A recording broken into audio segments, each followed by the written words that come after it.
Welcome to episode 18 of Bee's Travelogue. On January 1st, my final day in Seoul, I took the subway from Gangnam to Gyeongbokgung Palace. I had my heavy backpack with clothes for 4 days, but just inside the palace I found free lockers. I also discovered that the cost to get into these big palaces and museums is very low in Korea. It was 3,000 won, about $2.50 for an adult. Senior citizens over 60, I believe, get in for free. And anybody wearing a hanbok that you can rent just almost everywhere in that area of Seoul will get in for free. None of the buildings in the palace could be entered, really. It was possible to get up close and look inside, but they were not for entry. Most of them had signs next to them that explained who lived in these buildings or what they were used for. Most of these buildings had been burned down by the Japanese, or sometimes for other reasons, and had been rebuilt in the late 1970s. Some of the rooms contained furniture, bedding, and low tables for scribes. I had seen a lot of these sort of items in historical K-dramas. It was very fun to see them displayed here. After the snowstorm the 2 days before, the ground was very icy and muddy in places. We had to walk very carefully, either to not slide or not get splattered. I enjoyed going into different corners and taking pictures from various angles. I was very impressed with the scenery surrounding the palace. This is really in the center of Seoul, but just to the north of this palace are these huge mountain ranges.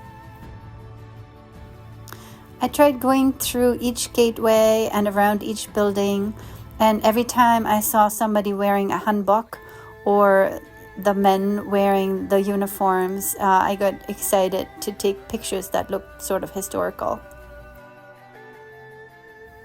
I saw a lot of couples in hanboks getting their pictures taken. They either had family members take their photos or they had professional photographers and then looked for the best location and were posing for the photos.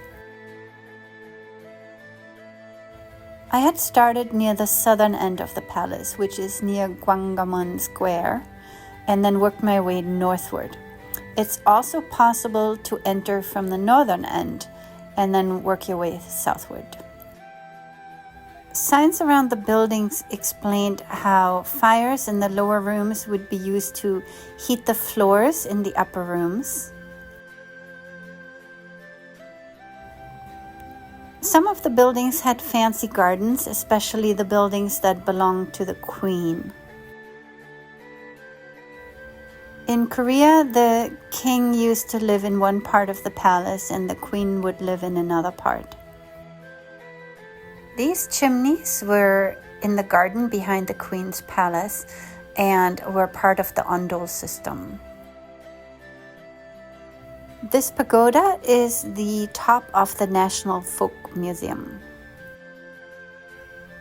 I returned to Seoul in May of 2024 and spent some days with my mom and my daughter. During our time in Seoul in May, we returned to Gyeongbokgung Palace and also spent some time at the National Folk Museum. I hope you'll continue to watch Bee's Travelogue and join me for those adventures. I emerged from the first palace system to this park and lake with a pagoda, and then there was another palace further north. It was fun to imagine what it must have been like to live here in historic times. If you're interested in learning more about Korean history and what it was like, I highly recommend watching Korean drama, K-drama.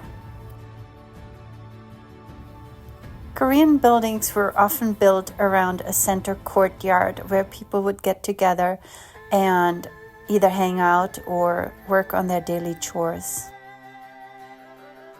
At this point, I turned around and headed back south because I needed to go to the train station.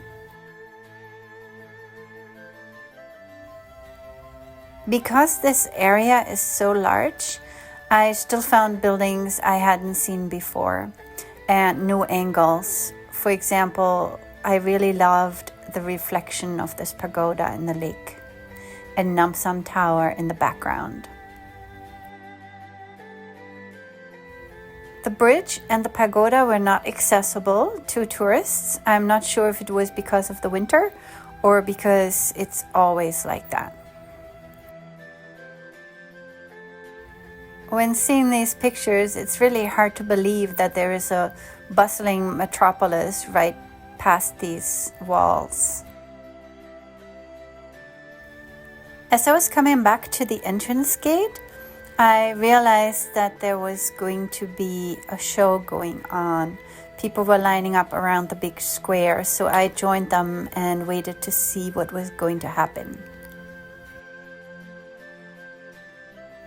First, these men with drum came into the square, and then they were followed by flag bearers.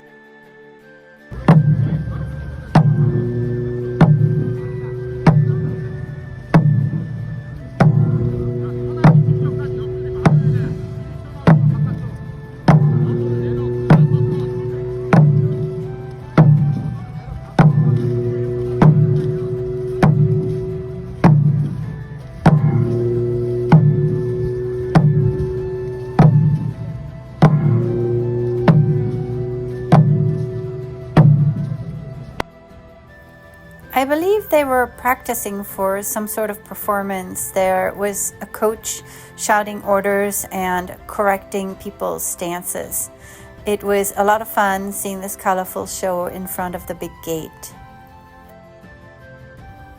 It was time for me to head back to the train station, but first I was going to have some lunch. I was looking for a Greek restaurant but couldn't find it. So I ended up going to a Thai restaurant instead. So during my 4 days in Seoul, I avoided Korean food completely. I had American grilled chicken salad, Mexican dinner, pasta, Turkish lunch, steak dinner, and now Thai. I took the KTX back to Mokpo, and my next adventures will be in Namak. Thanks for watching.